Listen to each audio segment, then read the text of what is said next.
আসসালামু আলাইকুম। এই মুহূর্তে আমি আপনাদেরকে একটি বিষয় জানাতে ভিডিওটি করতেছি। অনেকদিন পরেই আপনাদের সামনে একটি ভিডিও নিয়ে আসলাম। আপনাদেরকে একটি ফোনের বিষয় জানাতে চাই। অনেকে জানতে চান যে আমি 20-25 হাজার টাকায় বা 18-20 হাজার টাকায় একটা ফোন কিনবো, ফোনটা মোটামুটি ভালো হতে হবে, ফোনটা দিয়ে গেম খেলতে পারবো, ফোনটা দিয়ে ভিডিও করতে পারবো, ফোনটা দিয়ে ইউটিউব চালাইতে পারবো, ফোনটা অনেকদিন ব্যবহার করতে পারবো, এরকম একটা ফোন আর অনেকেই খোঁজেন এই বাজেটের। তো এই বাজেটের ভিতরে আপনি যদি একটা ফোন কিনতে চান, যে এই ফোনটা হবে একটু ভালো মানের, মোটামুটি Infinix hot 50 pro plus 4G, এই ফোনটা এই মুহূর্তে দাঁড়িয়ে 18 থেকে 20 হাজার টাকা পাওয়া যায়। এবং এটা 8 256 GB র্যাম ভেরিয়েন্টে পাওয়া যায় এবং এর ক্যামেরা হচ্ছে 50 মেগাপিক্সেল।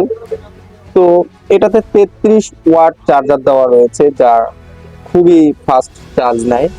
তো এই ফোনটার ব্যাপারে আমি কেন সাজেস্ট করতেছি, এই ফোনটা মার্কেটে এসেছে আজ থেকে প্রায় 3 মাস আগে এবং আমি সেই ফোনটার ব্যাপারেই আপনাদেরকে এই মুহূর্তে দাঁড়িয়ে সাজেস্ট করতেছি।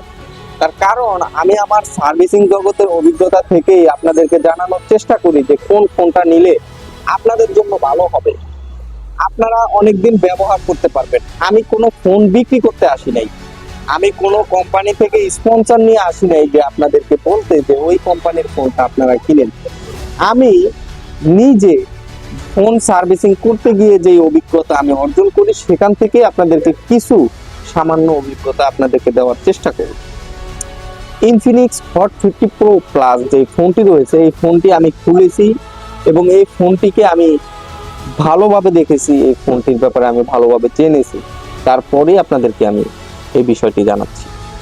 এই ফোনটিতে যেই প্রসেসর রয়েছে, যেই র্যাম রয়েছে, যেই স্টোরেজ রয়েছে, সবকিছু বিবেচনায়, বাজেট বিবেচনায়, এর যে চার্জিং স্পিড, চার্জিং ব্যাকআপ, সবকিছু মিলিয়ে এর যে ডিসপ্লে কালার, এর যে ক্যামেরা, সবকিছু বিবেচনা করে এই ফোনটি একটি ভালো প্যাকেজ। এখন চাইলে আপনারা এই ফোনটি কিনতে পারেন, যাদের এই বাজেটে ফোন কেনার ইচ্ছা রয়েছে, যারা কিনবেন।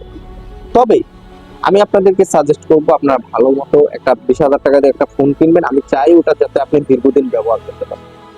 তবে আমাদের মার্কেটে অন্য যে কোম্পানির ফোনগুলো পাওয়া যায় এই বাজেটে, যেরকম সিম্পনির আরো কম দামে এদিক ওদিক হতে পারে, সিম্পনির ফোনগুলো আপনারা না কেনার ট্রাই করবেন, কারণ ওদের ফোনের ডিসপ্লে অলওয়েজ দাম বেশি থাকে।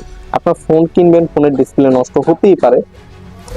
এই ফোনগুলো কিনলে আপনি ইনফিনিক্সের যেই মালগুলো এভেলেবেল পাওয়া যায়, আর সিম্পনির ডিসপ্লের তো দাম বেশি, কিন্তু আপনি ডিসপ্লে পাবেন না সবসময়।